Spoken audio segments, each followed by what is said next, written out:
नमस्कार, 9 की 9 खबर देख रहे हैं आप और मैं हूं आप सबके साथ अनु। सबसे पहले बात लखीसराय की, जहां से मां की ममता को शर्मसार करने वाली खबर आई है। देर रात शहर के वार्ड 15 पंजाबी मोहल्ले में एक महिला अपनी नवजात बच्ची की हत्या की नीयत से उसे जमीन में दफनाने की कोशिश करती नजर आई। तभी स्थानीय लोगों ने महिला को देख लिया और पुलिस को खबर दी। मौके पर पहुंची कबैया थाना की पुलिस ने महिला को हिरासत में लेकर बच्ची को सदर अस्पताल में भर्ती कराया, जहां बच्ची का इलाज चल रहा है। बताया जा रहा है कि किराए के मकान में रहने वाले अशोक यादव की पत्नी लक्ष्मी देवी को कुछ दिन पहले बेटी हुई थी और लक्ष्मी देवी अपनी उसी नवजात बच्ची को दफनाने की कोशिश कर रही थी। कचरा में था बच्चा, कचरा पे था। तो क्या लगता है सर, मतलब मारने होने का? मारने का नहीं था, यही लुका दी थी, लुका के रखी थी। तो बच्चे के सही पर जख्म का भी निशान? ना कुछ नहीं। आपको जानकारी कैसे मिली थी सर? हमको अभी सूचना मिला, फोन हो रहा, सूचना मिला, जाइए यहाँ देखिए, यहाँ हो रहा है। आपका हमें 2-3 दिन हो गए किया। क्या हुआ था? लड़की हुआ। तो उसी का मेरा अशोक जो है ना, उसी का। कौन है अशोक? मेरा हस्बैंड है। और कौन है? तो बच्चा के क्या कर रहे थे आप? हम तो क्या कर रहे हैं सर, बच्चा को हम लेकर आई देखिए, अभी तुरंत होते हैं 1 घंटा। डिलीवरी आज ही हुआ? ना, तो हुआ है 2-3 दिन। तो लोग कुछ अफवाह उड़ा रहा था कि बच्चा के साथ कुछ गलत कर दिया। बच्चा के साथ कोई कह रहा था? नहीं तो गलत बात में। आप कुछ नहीं किए उसके साथ? किसके साथ? बच्चा के साथ?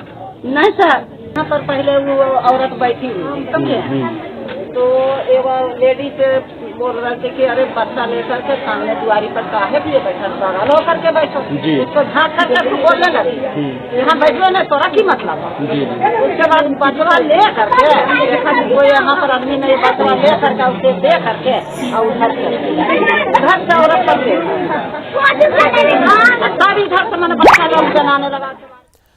इधर मोतिहारी में वाहन जांच के नाम पर घूसखोरी करने वाले नगर थाना के एसआई जय नारायण राय को सस्पेंड कर दिया गया। घूस के आरोप वाले होमगार्ड के जवान को निलंबित कर 2 साल तक ड्यूटी न देने का आदेश जारी किया गया। एसपी नवीन चंद्र झा ने यह कार्रवाई वायरल हो रहे वीडियो के आधार पर की। दरअसल कुछ दिन पहले रॉक्सी सिनेमा के पास वाहन जांच के नाम पर वसूली का एक वीडियो वायरल हुआ था। उसकी जांच कराने पर वीडियो को सही पाया गया। एसपी नवीन चंद्र झा ने इसके बाद ये कार्रवाई की है।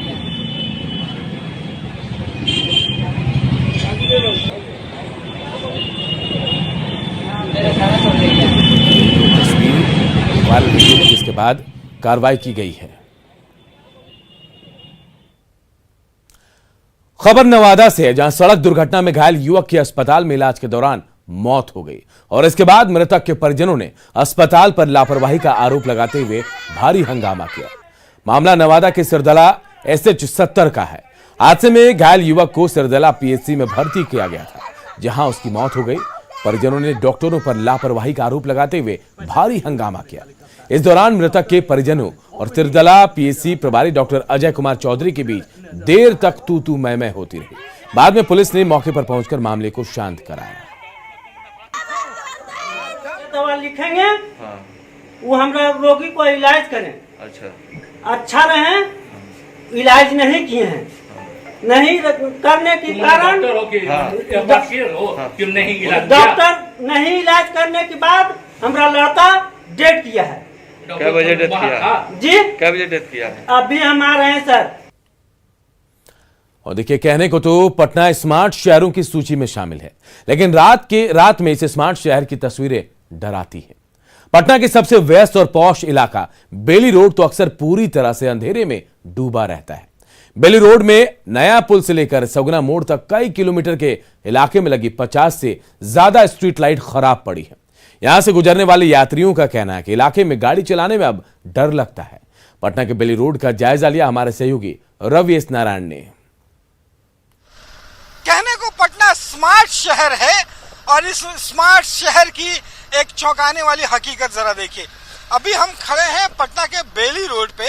बेली रोड वो इलाका जो सबसे पॉश इलाका कहलाता है और इस रास्ते से आप एम्स अगर आपको जाना हो, बीटा जाना हो, दानापुर की तरफ जाना हो, तो यहाँ से आप अगर जाएंगे, लेकिन जरा देखिए सगुना मोड़ से लेकर के और बेली रोड के कई किलोमीटर तक तमाम जितने भी स्ट्रीट लाइट्स हैं वो पूरी तरह से बंद है और पूरा शहर जो है वो अंधेरे में डूबा हुआ है।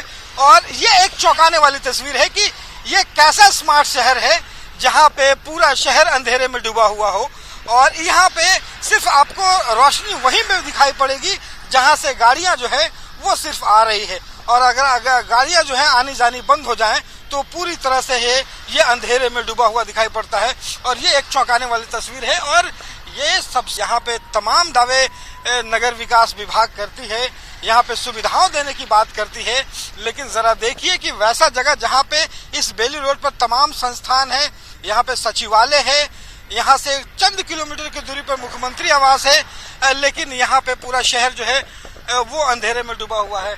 कुछ लोग जो है यहाँ से चलते हुए आ रहे हैं गाड़ी चला के, उनसे जानते हैं। आप घर जा रहे हैं क्या? हाँ सर, मैं घर जा रहा हूँ। ये पूरा पट्टा अंधेरे में लग रहा है, तो रोशनी नहीं है? हाँ सर, कहीं नहीं रोशनी है सर, सारा का सारा वैसे ही रह रहा है, शुरू से रह रहा है। कितना चलने में डर भी लग रहा है? हाँ, बहुत डर लग रहा है सर। डर तो ऐसा लग रहा है क्या बताएं, गाड़ी कहीं स्ट्रीट लाइट नहीं है सर, गाड़ी का लाइट अगर मेरा खराब हो जाए तो कहीं भी एक्सीडेंट हो सकता है। पटना जैसा स्मार्ट शहर में अंधेरे में डूबा हुआ कैसा लगता है? सर पटना स्मार्ट शहर कभी हो ही नहीं सकता।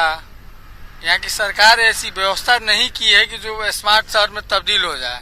ना कन्वर्जन टाइप के कोई, ना लैंड एक्ट है, कुछ भी नहीं है सर, यहाँ कुछ भी नहीं, खत्म है। तो देखिए लोग जो हैं वो कितने परेशान हैं, जो गाड़ियां से चला करके आ रहे हैं उन्हें डर लग रहा है कि अगर स्ट्रीट लाइट बढ़िया से नहीं जल रहा हो तो दुर्घटना भी हो सकती है। जरूरत इस बात की है कि विभाग ध्यान दे, सिर्फ कागजों पे शहर स्मार्ट ना हो बल्कि यहाँ पे सुविधाएं भी मुहैया हो। कैमरा पर्सन मनीष जुनेजा के साथ रवि एस नारायण, न्यूज 18 पटना। रोहतास के करगहर प्रखंड के भैंसाडी गांव में आज तक सड़क नहीं बन पाई। इस गांव में 2500 की आबादी रहती है और बरसात के दिनों में सड़क नहीं होने से उन्हें काफी परेशानियों का सामना करना पड़ता है। शासन प्रशासन की उदासीनता की वजह से इस गांव के लोग खुद से मेहनत कर कच्ची सड़क को दुरुस्त करते हैं ताकि बरसात में इन्हें ज्यादा कठिनाइयों का सामना ना करना पड़े। ग्रामीणों से उनकी परेशानियों के बारे में बातचीत की हमारे सहयोगी अजीत कुमार ने। एक तरफ जहां सरकार लगातार विकास की दुहाई देती है, गांव तक बिजली सड़क पहुंचाने की बात करती है, वहीं रोहतास जिला का एक ऐसा गांव है जहां आज तक सड़क नहीं बन सका है। मैं बात करता हूं करगहर प्रखंड के भैंसाडीह गांव की और मैं आपको सड़क दिखाता हूं। देखिए ये सड़क है और इसी सड़क से होकर लोग गुजरकर एक गाँव जाते हैं, गाँव आते जाते हैं और कहा जाता है कि ये गाँव जो है चारों तरफ से जो है कहीं आने जाने का सड़क नहीं है। जो भी सड़कें हैं इन कच्ची सड़क से लोग आते हैं जाते हैं। थोड़ी भी बरसात होती है तो मानो जिंदगी नर्क बन जाती है। आप समझ सकते हैं कि कैसे लोगों का जीवन कटता होगा। अगर कोई बीमार पड़ जाए तो आना जाना काफ़ी मुश्किल हो जाता है। गांव के कुछ लोग, भैंसाडीह गांव के कुछ लोग और आसपास के जो लोग हैं वो हमारे साथ हैं। आइए हम कुछ लोगों से बात करते हैं। ये बताइए ये कितनी परेशानी होती है? परेशानी जो हो रही है वो शब्द से भी व्यक्त कर नहीं किया जा सकता है। यहाँ आने जाने में जो भी परेशानी होती है वो शब्दों से व्यक्त नहीं किया जा सकता। तो कभी बात हुआ किसी नेता से या फिर अधिकारी वगैरह से? बात होता है लेकिन लोग टाल मटोल कर देते हैं। देखिए, हमें मालूम चला कि आज़ादी से पहले और बाद में भी यहाँ अभी तक रोड नहीं बन पाई है, तो हम न्यूज़ 18 के माध्यम से आप लोग को बुलाए और यहाँ पे इसलिए कि यहाँ पे सब जो रोड है बन जाए, कम से कम यहाँ के जितने लोग हैं वो आवाजाही होने लगे, सड़कें बन जाएगी तो जो लोग बीमार होते हैं, कुछ लोग गांव छोड़ने पे भी विवश हो चुके हैं। यहाँ शादी ब्याह पड़ता है तो दुल्हन को पालकी से आदमी ले जाता है वहाँ और दोबरी तेवरी 4 जोड़ कर लेता है। सब बहुत दिक्कत होता है। कोई तबीयत कोई चीज़ खराब हो जाए तो खटिया चरपाई पर टांग करके आदमी यहाँ लाता है और यहाँ से टेम्पू पर हम लोग ले जाते हैं दवा कराने के लिए। तो आप समझ सकते हैं कि आज भी 21वीं सदी में लोग कितनी परेशानी में जीवन जी रहे हैं। अगर कोई बीमार हो जाए, यहाँ तक कि इस गांव में बारात को भी आने में दिक्कत होती है। अजीत कुमार, न्यूज़ 18, सासाराम। समस्तीपुर के दलसिंह सराय में उत्पाद विभाग की टीम ने एक ट्रक में लदे भारी मात्रा में अंग्रेजी शराब को बरामद किया है। इस दौरान पुलिस को देखकर तस्कर वहां से फरार हो गए। पुलिस को सूचना मिली थी कि SH-28 से शराब लदा ट्रक गुजरने वाला है। उसके बाद विभाग की टीम गठित की गई और छापेमारी की गई। छापेमारी के दौरान सीमेंट लदे ट्रक में शराब की बोतलें थी। फिलहाल पुलिस मामले की छानबीन कर रही है और पता लगाने की कोशिश की जा रही है कि इस शराब की खेप कहां से आ रही थी और इसे कहां भेजने की तैयारी थी।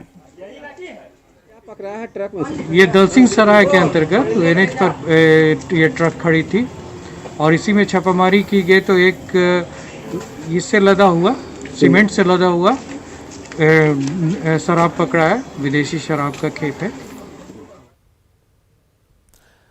मुजफ्फरपुर पुलिस ने हथियार और भारी मात्रा में कारतूस के साथ 3 खूंखार अपराधियों को गिरफ्तार किया है। इनमें से 2 की गिरफ्तारी कटरा से जबकि तीसरे की गिरफ्तारी सकरा थाना इलाके से। कटरा से पुलिस ने कुख्यात चुन्नू सिंह और आयुष को गिरफ्तार किया।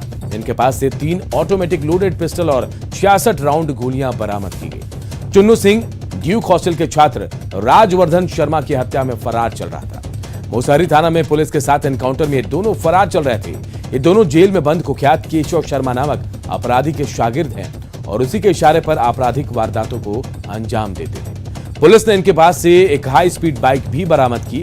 वहीं सकरा पुलिस ने गोविंद झा नामक अपराधी को पिस्टल के साथ गिरफ्तार किया है। गोविंद पर एक सब्जी बेचने वाली महिला को गोली मारने का आरोप है। कटरा थाना अंतर्गत एवं सकरा थाना अंतर्गत वहाँ के थाना अध्यक्षों को सहयोग से छापामारी कर 3 दुर्दांत अपराध कर्मियों की गिरफ्तारी की गई है। इसमें कटरा थाना से मुन्ना कुमार और आयुष कुमार पकड़े गए हैं। इनका आपराधिक इतिहास रहा है और इनके पास से 3 लोडेड पिस्टल और लगभग 60 चक्र गोली बरामद हुआ है। उत्तर प्रदेश की योगी सरकार के जनसंख्या नियंत्रण कानून लाने की तैयारी पर जेडीयू एमएलसी खालिद अनवर ने कड़ा ऐतराज जताया। खालिद अनवर ने कहा कि इस कानून के बहाने पोलराइजेशन करने की कोशिश की जा रही है। जनसंख्या नियंत्रण का सबसे बेहतर तरीका बिहार सरकार ने अपनाया है।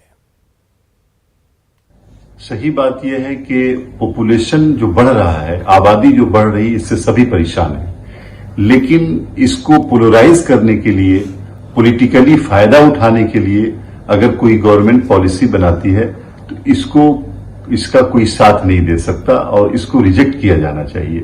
पॉपुलेशन कंट्रोल का सबसे बेहतरीन तरीका वो है जो बिहार की सरकार ने और हमारे मुखिया श्री नीतीश कुमार ने अपनाया है। बेहतर तरीका यह है कि लोगों को शिक्षित किया जाए, लोगों को तालीम याफ्ता बनाया जाए, लड़कों और लड़कियों को तालीम याफ्ता बनाया जाए और इसके जरिए ही पॉपुलेशन को कंट्रोल किया जाना बेहतर तरीका है। पूर्व स्वास्थ्य मंत्री और हसनपुर विधानसभा सीट से विधायक तेज प्रताप यादव शनिवार को अपने विधानसभा क्षेत्र हसनपुर का दौरा करने पहुंचे। इस दौरान उन्होंने विधान प्रखंड के बाढ़ प्रभावित सखवा, बेलसंडी, नरपा पंचायत का दौरा किया। इस दौरान बाढ़ प्रभावित लोगों से मिलकर उनकी समस्याओं को भी जाना। तेज प्रताप अपने अनोखे अंदाज में बाढ़ प्रभावित क्षेत्र के लिए एक स्कूल की छत पर छलांग लगाकर चढ़ गए और वहां से पूरे इलाके का जायजा लिया। उन्होंने अधिकारियों को तुरंत लोगों को जरूरी सुविधाएं देने और सामुदायिक किचन शुरू करने का निर्देश भी दिया।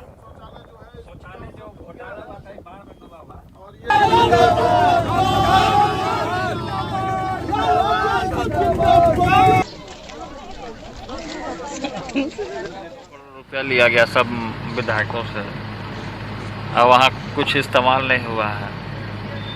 कोरोना के नाम पे केवल इन लोगों ने घोटाला करने का काम किया है सरकार ने। और हमारा विधानसभा वहाँ से जीते हैं, प्रतिनिधित्व किए हैं, हम जा रहे हैं क्षेत्र। गोपालगंज में कोरोना के 3rd वेव की तैयारी को लेकर थावे में RT-PCR मशीन इंस्टॉल कर दिया गया है, लेकिन स्वास्थ्य विभाग की लापरवाही की वजह से अब तक जांच शुरू नहीं हो पाई। इसकी वजह से कोरोना संक्रमण के मरीजों की जांच के लिए लगाया गया RT-PCR मशीन यूं ही बेकार पड़ा हुआ है। कोरोना के मरीजों के सैंपल को अभी भी पटना और बेतिया भेजा जाता है, जिसकी वजह से कोरोना मरीजों की जांच रिपोर्ट के लिए उन्हें 3 से 7 दिन तक इंतजार करना पड़ता है। 28 जून को तत्कालीन केंद्रीय स्वास्थ्य राज्य मंत्री अश्विनी चौबे और बिहार के स्वास्थ्य मंत्री मंगल पांडे ने थावे CHC में RT-PCR मशीन का उद्घाटन किया था।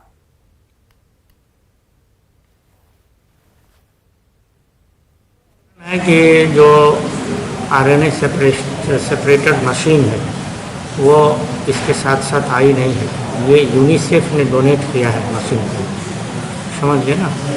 तो मशीन तो आ गई है, लेकिन उसका एसेसरीज जो है उसमें कुछ प्रावधान हो रहा है, जो कि हमारा अपना स्वास्थ्य विभाग से आने जा रहा है।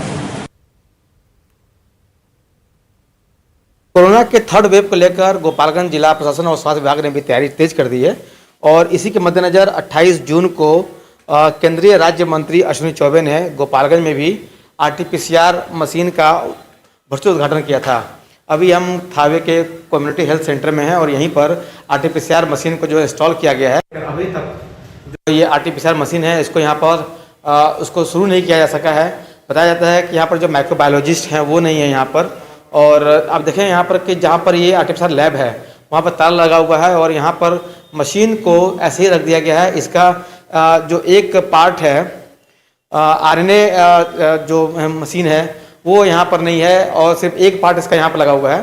देखें यहाँ पर जो कम्युनिटी हेल्थ सेंटर है उसका यहाँ पर ये जो टेबल है टूटा हुआ है। तो ये एक बानगी है यहाँ पर कि अभी भी भले ही जो राज्य स्वास्थ्य समिति और गोपालगंज जिला स्वास्थ्य समिति के द्वारा अस्पतालों को चुस्त दुरुस्त करने का दावा किया जा रहा है, लेकिन यहाँ पर जो कुव्यवस्था कालम वो देखने को मिल रहा है और जो RT-PCR मशीन है वो यहाँ आने के बाद भी यहाँ पर जो लोगों को सुविधा वो नहीं मिल पा रही है। और यही वजह है कि गोपालगंज में जितने भी मरीजों का जो कोरोना संक्रमित मरीज है उनका जाँच करने के लिए बेतिया में भेजा जा रहा है उनका RT-PCR मशीन, जिसको जाँच में कम से कम 3 से 5 दिन लग रहे हैं। तो इस तरह से RT-PCR मशीन यहाँ पर आकर लग गया है, लेकिन स्वास्थ्य विभाग की जो उदासीनता है उसकी वजह से यह मशीन अभी काम नहीं कर रही है। मुकेश कुमार, न्यूज़ 18, गोपालगंज। कटिहार की हृदय स्थली कटिहार नगर निगम परिसर में बना शहीद स्तंभ पार्क जो है शराबियों का अड्डा बना हुआ है। शहीद स्तंभ के बगल में शराब की खाली बोतलें इस बात की निशानी है जिस पर बुद्धिजीवी गंभीर सवाल खड़े कर रहे हैं।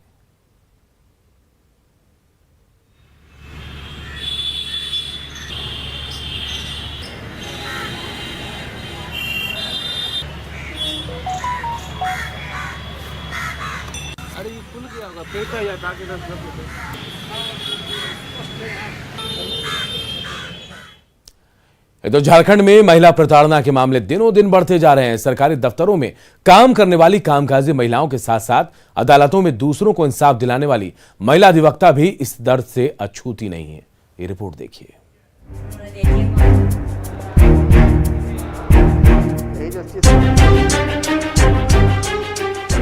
झारखंड में महिला प्रताड़ना और उत्पीड़न के मामले हर स्तर पर दिनों दिन बढ़ते नजर आ रहे हैं। ताज्जुब की बात यह है कि दफ्तर, कॉलेज समेत हर दूसरी संस्थानों के साथ साथ न्याय व्यवस्था से जुड़े क्षेत्र में भी महिलाएं प्रताड़ना की शिकार हो रही हैं। 2021 में अब तक झारखंड स्टेट बार काउंसिल के विमेन ग्रीवांस सेल में 6 से 7 महिला अधिवक्ताओं की शिकायतें कई जिलों से पहुंच चुकी हैं। इनमें सभी मामले कामकाज के दौरान महिला अधिवक्ताओं को धमकी देने, प्रताड़ना और अभद्र टिप्पणी करने से जुड़ी है।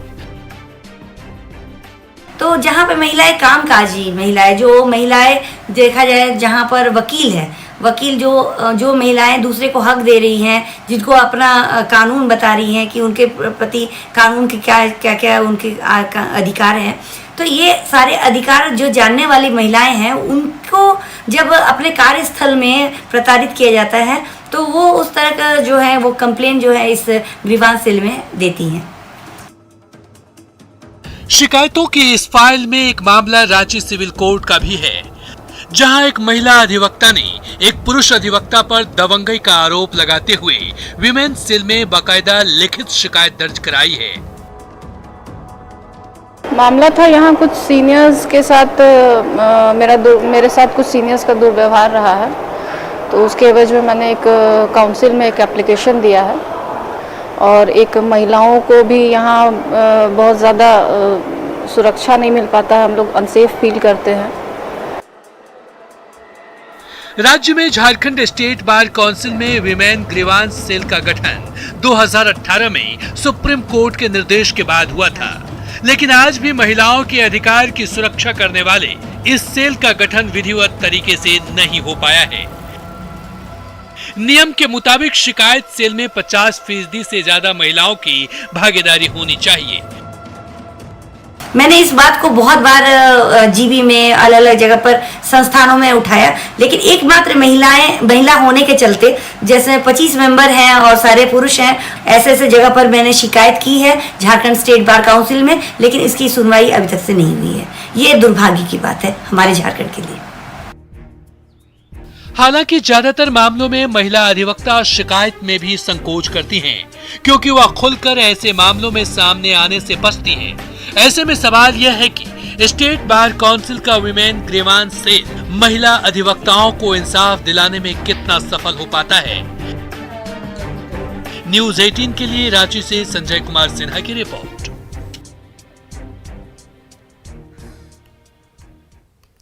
और देखिएगा अहम खबर पूर्णिया से, जहां ट्रक और टैंकर के बीच जबरदस्त टक्कर हुई है और इस हादसे के बाद दोनों गाड़ियों में आग लग गई।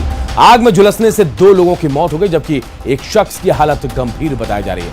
उसे इलाज के लिए अस्पताल में भर्ती कराया गया है। दमकल की गाड़ियों की मदद से हालांकि आग पर काबू पाया गया। बायसी थाना के NH 31 के चौरैया चौक की यह घटना है। बायसी थाना प्रभारी ने हादसे की पुष्टि भी कर दी है।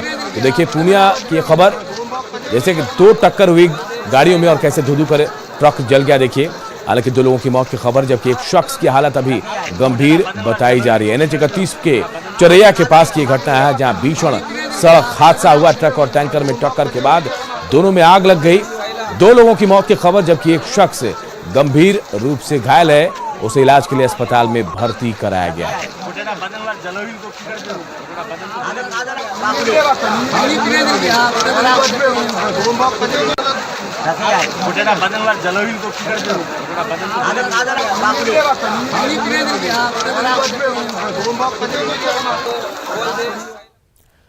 और इस बुलेटिन में इतना ही, लेकिन खबरें लगातार जारी है। देखते रहिए न्यूज़ 18 बिहार झारखंड।